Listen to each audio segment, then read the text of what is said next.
One of the big lies we tell ourselves after 50 is that one, oh, too old for that.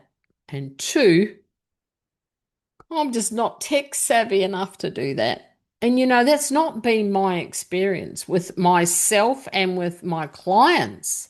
That has not been my experience. I am absolutely convinced that after 50, there's no reason why we can't be unstoppable. We have such a wealth of knowledge to draw from and a plethora of lived experience to actually present and to show others and help others to reach their full potential, tap into their purpose. Because quite often, some of this is actually that our kids are growing up, our grandkids are there, and we just lose our purpose. I believe it's time, if you're over 50 and you're watching this, it's time for you to be unstoppable and stop apologizing, stop compromising yourself. And one of the first things I want you to do is to think about saying no more. Stop apologizing and just say no. Because I know people tell me, I want to say no, but in my head, I'm screaming, no, no, no. But I actually come out and go, yes, I'll do that. The old people pleaser comes in, and I'm saying yes to things that I don't actually want to do.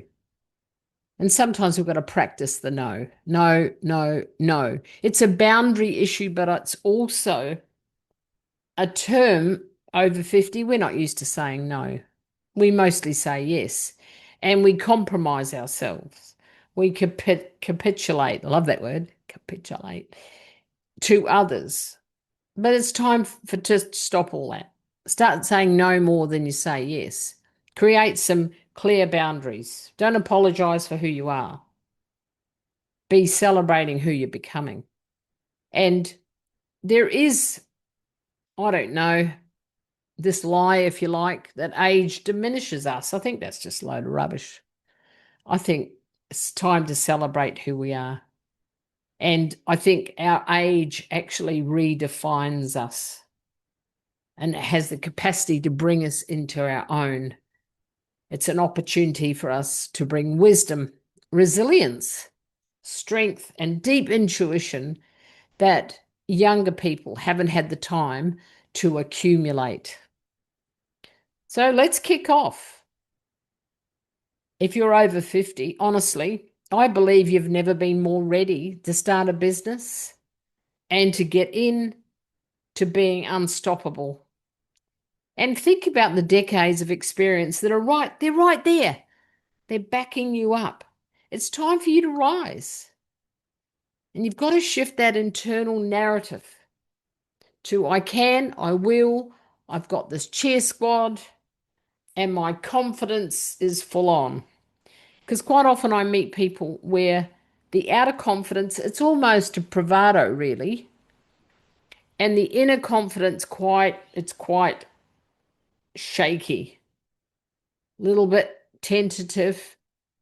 And one of the things I've noticed in my coaching groups is that we can actually make that gap smaller so that women, men, they actually start to feel authentically confident. And there's lots of ways that we can do that. One of the big ways that I believe we can do it is to have a cheer squad, an outer cheer squad that cheers us on. And over time, the inner cheer squad becomes a lot stronger because your confidence is building. I've seen it time and time again. I've got many a client that had this real shaky confidence in this bravado, and now it's come together beautifully where they can really celebrate this time of their life. The other thing that gets in the way is old patterns. Been doing this for 20 years, it's a bit dreary, but quite often that's established when we're younger. And one of the things that we teach in our coaching programs is how to move that old story away and bring in some new narrative about how much wealth we bring to the table. So we start our own inner cheer squad. Some very simple exercises. And when you're in the cheer squad, you have way more support. You take a lot more risks. You've got lots more people cheering you on. And over time, you learn to cheer yourself on, which is why you have the inner and the outer confidence and the cheer squad that matches both of those. And this all challenges your self-belief. Am I worth it? Well, I'm here today to tell you absolutely worth it. And I think there's so many gifts being 50 and beyond, so many gifts that you can bring to the table. One is courage. One is usually, I say usually because it's something that we all have to learn, is a deep awareness, or an awareness of how we think, what we know, and to deepen our beliefs in ourselves. And usually after 50, we've got emotional maturity, haven't we?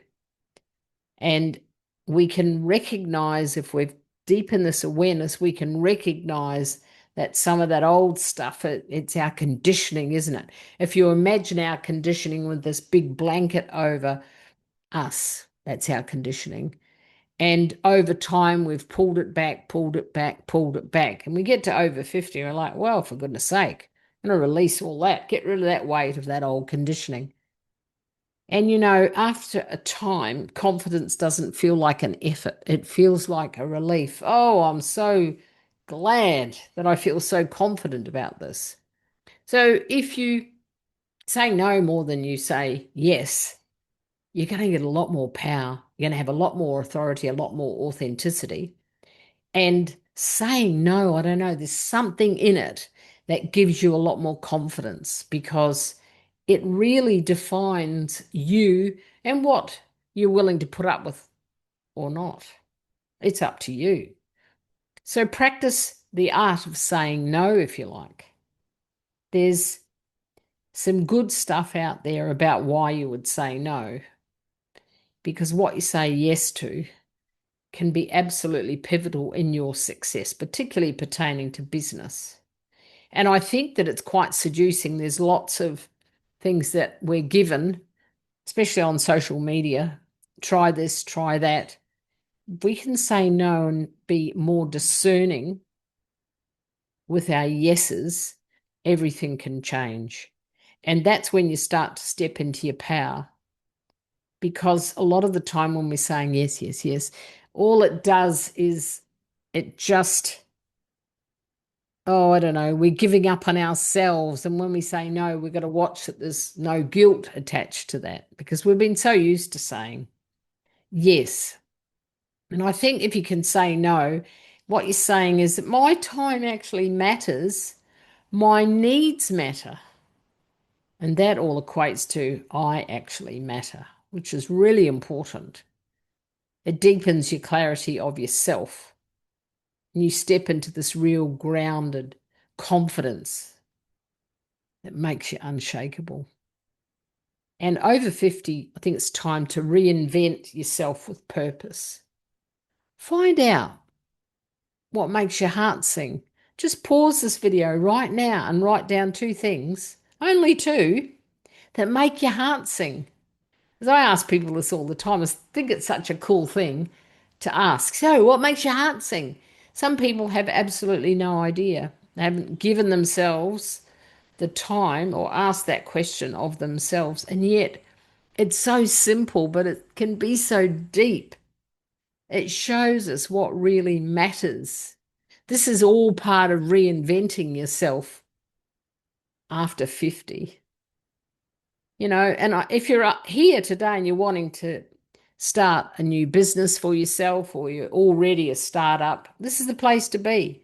These are the things to be thinking about. And, we're looking for transformation. You've actually got the runs on the board.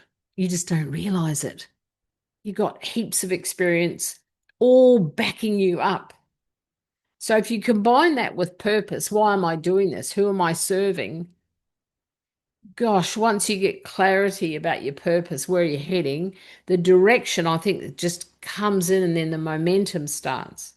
These are all practice things, by the way. They're little ideas for you to think about and to start practicing. And your confidence will grow and grow and grow. And I think it's not a mindset confidence, it's actually an embodiment. It's an embodiment of who you're becoming, who you want to be. You got to stand tall, speak a little bit lower.